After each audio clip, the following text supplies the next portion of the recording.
What's happening with it? This is Slink Johnson, a.k.a. Black Jesus, your Lord and Savior, and you're listening to the Red Rock Podcast Network. How you love that? You are listening to the Red Rock Podcast Network, featuring Pod of Thrones and the Shiznit. Look, this is for my old heads, young G's, etc. Dino Red said he loves the intellectual. Busy never hesitate. I can rap whatever, bro. I'm only in first gear and still way ahead.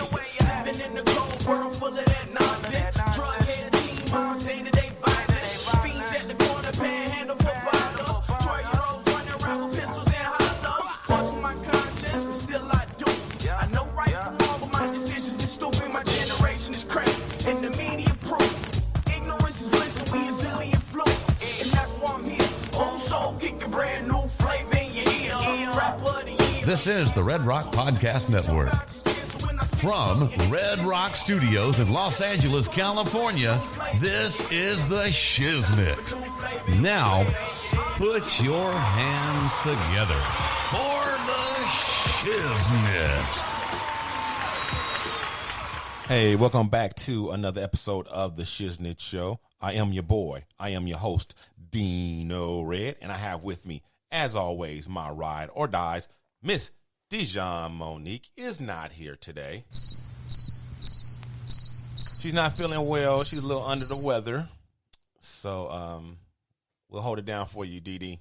We got your back. But the man, the myth, the legend, Mr. Pip Lilly. Oh,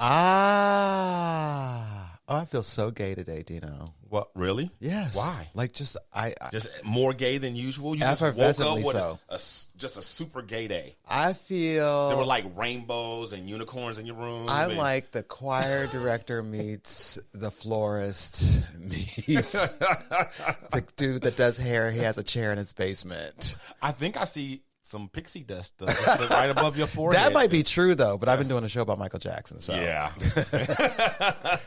I just feel super gay today. Really? Yeah. That's interesting, because I don't wake up feeling extra straight.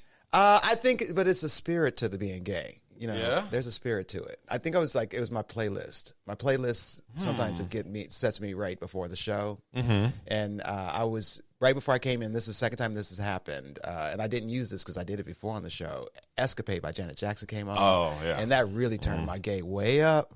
And I was like, come on! Let's do it. It's gonna, oh, yeah! I almost started sashaying down the street. I was feeling it. I was really, really feeling it. Speaking of Janet Jackson, I can say this because Jason never listens to the show. Mm-hmm. I bought Jason and I Janet Jackson tickets. Jason doesn't listen to the show? No. Why do you listen to the show? Because he's an asshole. I don't know. You know what? I'm cool with him not listening to the show. Right, I get it. Because he's heard any story I got, he's heard. Yeah, I get it. My wife doesn't listen, and that's by design. I don't think he cares. Yeah. I mean, if he doesn't listen to any podcasts. Right. So he wasn't going to start listening to podcasts because I'm on a podcast. Right. Okay, I got you. And it's cool with me because I can say anything. Mm-hmm. So back to the Janet Jackson and the. Oh, we're going to see Janet Jackson at the Staples. Hey, yeah, you know she's on tour. What? The Black Diamond tour. Have you seen her recently? Have I seen just on she's gonna appearances come or back, something? yeah. Or okay, no, I haven't. No, Dude, I didn't know. She looks good. She's always look good though. But sometimes it falls apart. She has not fallen apart. She does. Yeah, when she's not in the public eye, like when she's not touring, or whatever, she kind of picks up some and kind of lets herself go a little bit. But when she's out there, she looks good. It's so funny that people say she lets herself go. She just puts on some LBs. She still is gorgeous when she lets herself go. Yeah, I mean, she's got that face is like an angel. Yeah, she got a nice booty too. There's that. Yeah.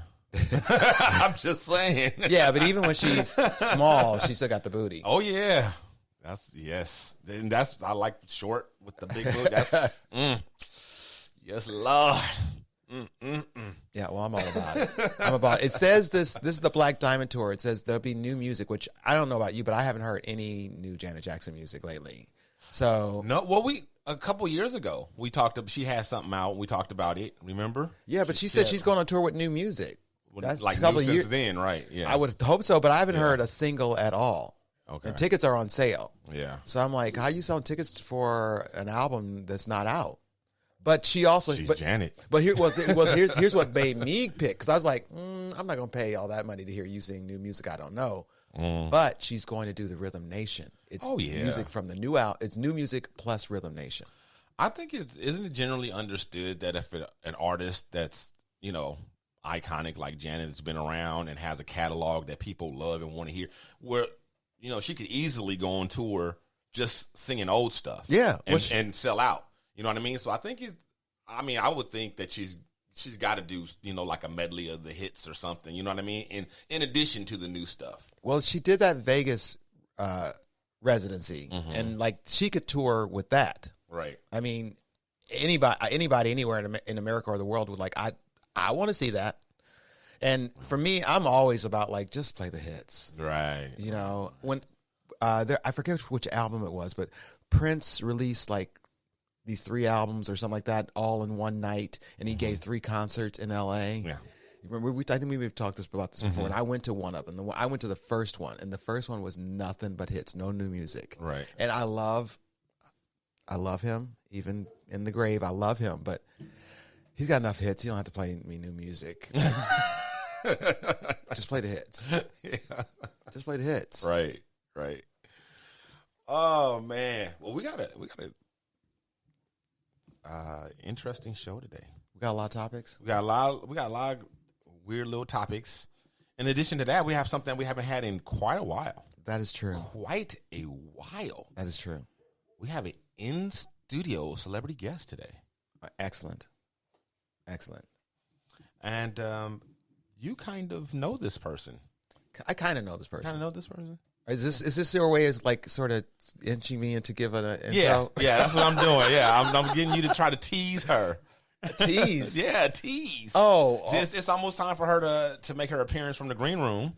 So. Well, you know, I'm actually, before I knew this person, I was a big fan of this person because I had seen this person on MadTv, and I didn't realize she's everywhere. That we had actually had these friends in common because she had gone to Northwestern in Chicago, and I've said many times, like from a certain years I've known all these Northwestern grads, and I feel like I went to Northwestern, but she's actually one that slipped through the cracks for me because she sort of went straight to LA after her Northwestern years. Okay, and I let her tell you more about her own life story, but I just personally speaking, I finally meet her, and I'm like, we have these friends in common, and then like.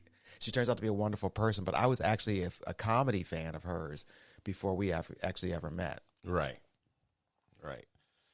Should we just bring out a guest? You know what? Why not? I think it is time. Let's do that. Let's bring out our guest. So we're going to play our little guest welcome song.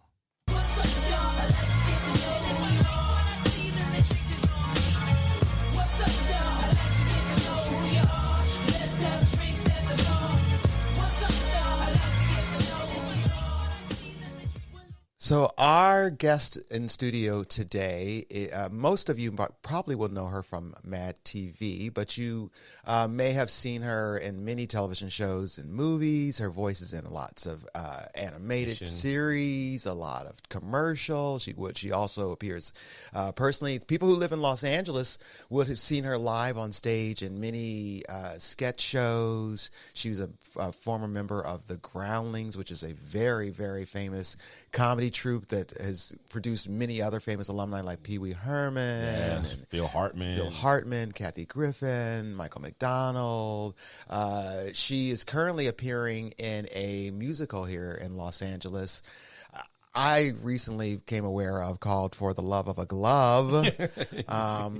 Life story of Michael Jackson is told by his glove. And more recently, she actually has appeared in this brand new season of BoJack Horseman on Netflix, having appeared on BoJack Horseman before, right? Sextina Aquafina. Ladies and gentlemen, please welcome to our studio, Miss Daniele Gaither. Hello. Hi, everybody. Hi, give it up. Estoy aquí. I'm sorry, what was that? I said estoy aquí. Okay. she is here. Now, you're on BoJack Horseman again this season. Yes, I've done a variety of voices on it, and this season I play Biscuits Braxby, who's a like talk show host. Biscuits? Yes, Biscuits. And she's a talk show host. Yeah. It's a long, wide-ranging interview with Jack and sort of ties a lot of things together. But initially, yes, I was on it.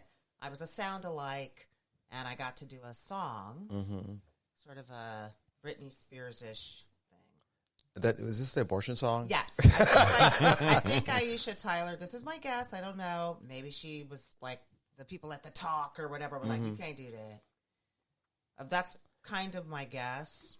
Okay, so this is Or interesting. maybe she was just like, I don't sing, but I somehow doubt that. This is an interesting question. I know that RuPaul asks this question all the time. When you go to auditions for roles, whatever roles, who do you always see in the room with you? Ooh, it varies. Right now it's sort of a new crop of people that I don't know, which is always kind of weird. I'll see sometimes Nicole Randall Johnson. I'll see Paula J. Parker. Okay. Weirdly, I've seen her a couple of times. She's making a comeback lately. And but back in the day, I remember going on something, and it was like Robin Givens and Tempest Bledsoe. Those are your and peers. I was like, wow, I'm either coming up or they're coming down. But I think I saw Elise Neal. Probably a little bit of both. Yeah. The cast of Hollywood Divas. Yeah. I've never seen Countess Vaughn. Okay. Even though it's weird, I would think like she would be going, I would see her on more comedy stuff. My buddy used to sell her weed. How did you get into comedy? I'm going to pretend I didn't hear that. I was always like the class clown, and I always could do impressions. Like pretty much everyone in my family can do impressions. Everyone in your family does impressions? Pretty much. Wow. You're just telling a story and you do the other voice. Right. Now, you're from Minnesota, it's a function right? of like not having, I don't know, cable or something. I was born in Minnesota. My family's originally from North and South Carolina. And so I spent quite a bit of time. So just the characters of just going to church alone is full of characters. Okay. And then, but I thought, I'm going to play a doctor on like a procedural drama. Mm-hmm. Candy Alexander beat me to it. Coroner on CSI Miami, but that's what I thought I was going to be doing. Right. And then I love Candy and Alexander. I think she's so underrated. It just kind of, and she's on an old episode of Different World too. Where she's like dancing on there, so she's been around for a minute. Yeah, and she can do a lot. But I just sort of, it was sort of that thing of coming to LA, and then I always enjoyed improv. Mm-hmm. Did you do improv? I did improv at Northwestern. Yeah, like I went to Northwestern freshman year. Didn't know what I was going to major in. Just lost. Just doing like the basic coursework. Like I'll figure it out. And I was in a production of For Colored Girls. Of course you you were. So it's like I finally got in something. And then luckily I was Lady in Brown, so I didn't have to do any like sex stuff. Oh my! It was like, you're the one that reads a lot. Yeah. Okay. And then, which was like, I didn't have to do any sex stuff. But she doesn't get raped and yeah, all like, that. For Colored Girls gets real deep, but I was a freshman. I know, just the way you said that, it sounded very puritanical. I'm doing sex stuff. Well, and it's all, and there's all the other characters like, touching my body all over. Losing my virginity in a Thunderbird. Yeah. It was just not been me. It was very awkward. And then my friend was like, there's this comedy show we just saw. You should be in that. And so I just went out for it. And I was like, I love this. Because I'd always done a lot of improv just in acting, where you just, you workshopping stuff. You just make stuff up to practice kind of a thing. Mm-hmm. So I fell into it naturally. But I did not connect. Like, just go to LA and do that. Right. When you don't know what you want to do.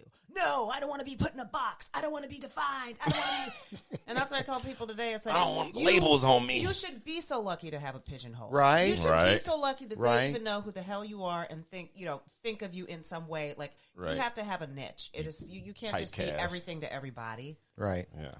Maybe you can later ease into it. Right. But you know what I mean? Jamie Foxx started out in Living Color, and then was like, okay, and now I'm doing Ray. Very serious Oscar-winning stuff. Yeah. But, right. So of course, just being stupid and not just doing it right away, and then that from there, I was doing a lot of it. I was in a Black woman sketch group, and then that was how I got that show on Warner Brothers. And Speaking of black women sketch troupe,